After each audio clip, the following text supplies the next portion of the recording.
Guys, the 1967 Ferrari 330 P4 is back in the legendary dealership. This car has been missing from the legendary dealership for a couple of months now. I think August was the last time we saw it. For every single time it's been in the legendary dealership, it's been between 9 and 9.5 million credits, but I hear it's a little bit more expensive this time round. Let's head over to the legendary dealership and find out how much this is going for at the moment. So limited stock of the McLaren, I have that already. Make sure you grab that one. It's come up as a special pick, so I think a lot of people want that car. 10 million for that one. I would recommend buying the Nissan R92 CP, incredibly good car. I've got a tune on my channel to dominate Sardinia and earn some fantastic credits. 20 million credits for the P4. I already have the car. I'm not going to buy another one. But man, that is a big price hike.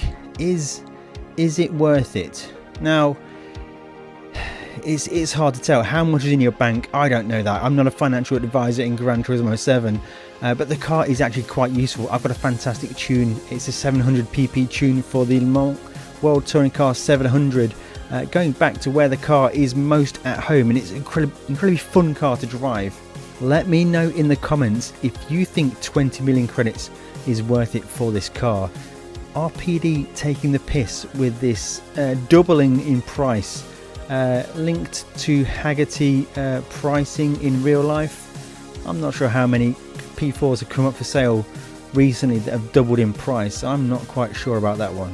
So I'll give you the full tune at the end of this video. There'll be a link in the description for the time code. If you can't quite afford the 20 million required for this P4, this is one of the 3 legendary cars to complete one of the trophies in Gran Turismo 7. I've got other videos on my channel that help you to earn credits as fast as possible in Gran Turismo 7. Check out the links in the description below. So we've got the 700 pp tune. We're going to head over to world circuits. This will be a good money making method, so you can make the money back that you've spent by using the car you've just bought. So we're going to head over to Europe.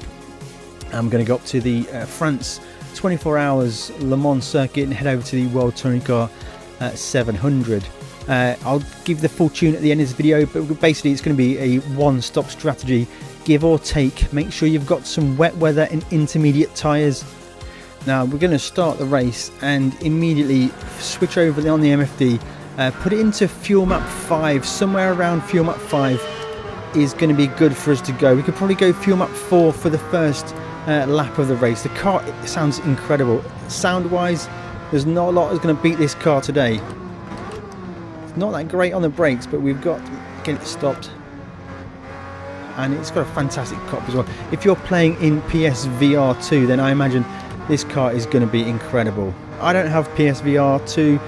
Let me know in the comments if you think I should get it. But yeah, we can just cruise around because we're going to get most of the performance in this race from the straight and also the fuel efficiency in this car. So yeah, we're just dropping the hammer now. We can really rev the car out, let the car just sing. It absolutely sounds incredible, and we're going to have most of these guys covered on fuel efficiency and also top speed.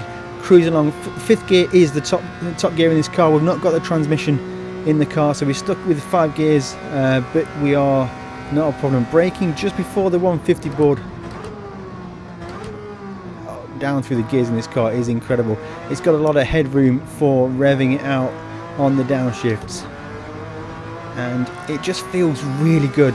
It's just on the edge of traction on corner exits. The car can slide a little bit, but it's easy to catch. Sneaks these guys down one side, switch to the other side. Looking again for the first of the small brake markers. Looking on the right hand side, so there's the first big marker. The second one, now we're on the brakes now. All the way down to 2nd gear for these chicanes. Got a bit of a block pass there.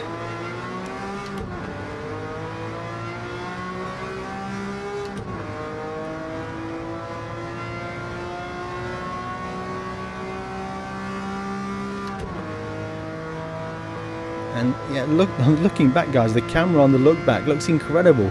Really, really good. I like that. Braking just quite early into this corner here into Malden's corner. Second gear. Can be a little bit wild on corner exit. Add some TT if you need a bit of a safety net, but I think we're all good here. And we're only 6 seconds off the lead of this race, and we are maybe halfway around the first lap. Now we're going to probably drop it down to maybe fuel map 5 or 6, just to make sure we can get into the 4th lap on fuel, because this is a dynamic weather race, and going to 4 laps on fuel gives you more strategy, more options for strategy, to keep it a one-stop race. Finishing lap number 1 now. We are in 3rd place, just behind the leading pair, so 4 minutes 5 opening lap time, which is pretty quick. It's okay, it's not the fastest in the world, but we are using a legendary vintage Ferrari, which is actually really fantastic and enjoyable to drive. So we're actually getting some good usage out of this 20 million credit legendary car. And we're just in the slipstream of McEwen. We're going to put a move on him to take the lead of this race, and the only thing that's going to stop us now is the weather. So from now we're in fuel map 6, we know we're going to get the full 4 laps on the fuel, so we're going to switch the MFD over to the weather radar, zoom out as far as we possibly can, and keep an eye on the weather.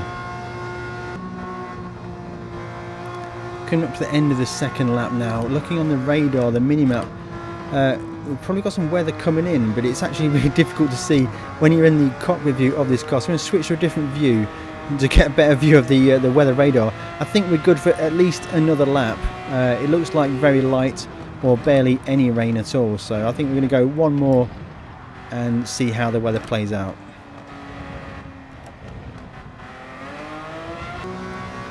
Looking at the weather right now, it seems to be quite fortunate. We are in the lightest blue colour, which doesn't really ever seem to rain. There are patches of darker blue around, but we don't seem to be suffering with any rain at all, so we'll keep an eye on that as the race progresses.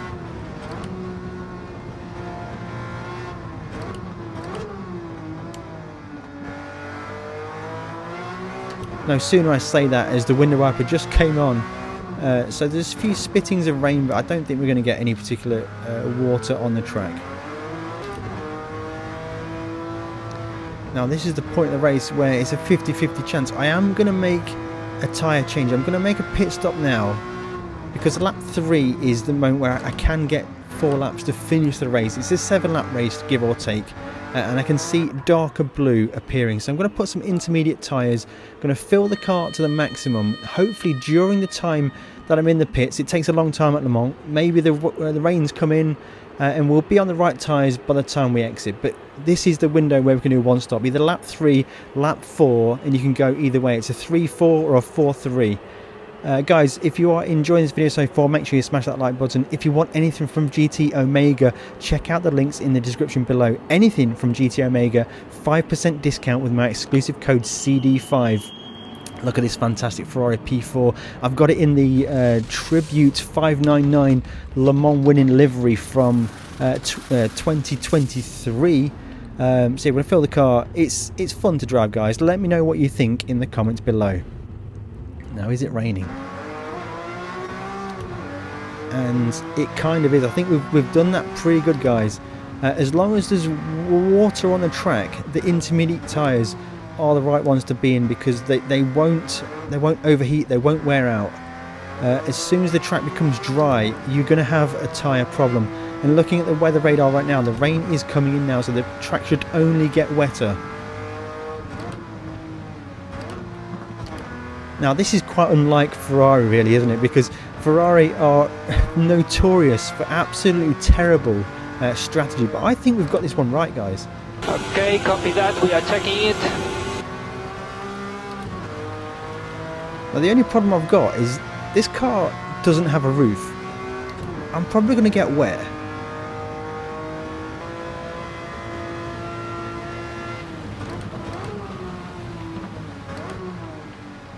Car's so good on the downshifts. A little bit of wheel spin on corner exit. What a fantastic engine. This is what racing is all about. So we're still getting that rain coming down, which is perfect for us.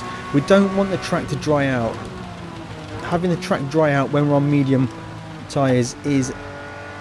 sorry, when we're on intermediate tyres would be a big problem.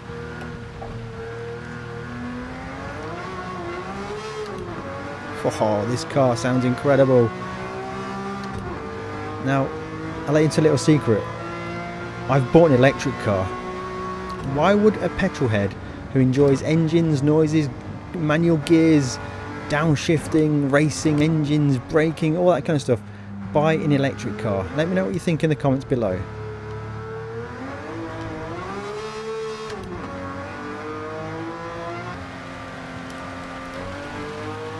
As the rain comes hammering down again.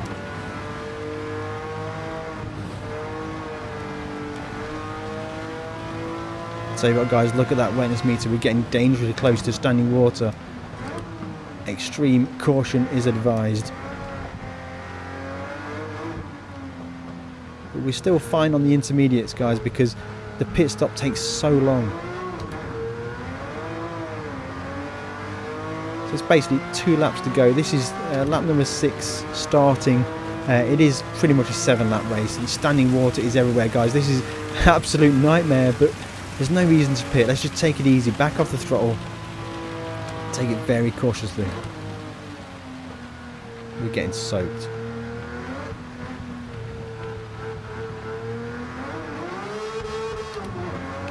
Light up those tyres.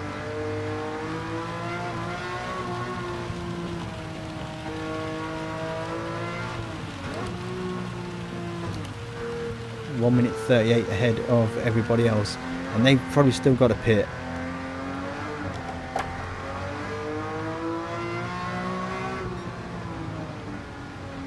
So sector 1, we're 8 seconds down on our best because of the wet weather.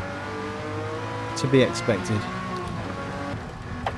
Just be looking out for those snaps of oversteer. If you wanted to add some TC, feel free to just pop it on TC2, for example. That'll give you a huge safety net on corner exits. But let's keep it fun. I like to keep the car alive, keep me on my toes, and we're good to go. Looking at the weather radar now, the rain is gone, so we have a drying track, but we're never going to get enough of a drying track to worry about tyre change. I had a bit of a lock up on the brakes there, guys. Short shifting helps on corner exits. That was a big slide to catch. This is such a brilliant showcase for dynamic weather in Gran Turismo 7. We should have more of these races. Well, as we all know, guys, we should have more of these high credit races anyway, but the weather system, the dynamic weather, the tyre choices, the pit strategies in Gran Turismo 7, I think is almost unparalleled in any racing game. Forza, I don't think the new one, it doesn't really have the dynamic weather like this one does. ACC isn't bad with dynamic weather, but you don't have the variety of cars in ACC, and it's very intense simulation. This is a lot more relaxing experience. So we're on the last lap of the race, coming into the final chicane, putting a lap on some of these other guys. These have had a nightmare race. There's Haywood there. We've got 0.9 laps of fuel remaining, which is pretty safe, and we've easily got our 4 laps on our tank of fuel. So across the line, it's going to be a 30 minutes, well, pretty much 31-minute race time. So is that the fastest way to make money in Gran Turismo 7? No, absolutely not. Is it fun? Yes, it really is. This car is incredibly fun to drive, and if you spent 20 million credits on this car, why wouldn't you want to drive it? Why wouldn't you want to use it to its full potential? So I'm going to give you the full tune right now.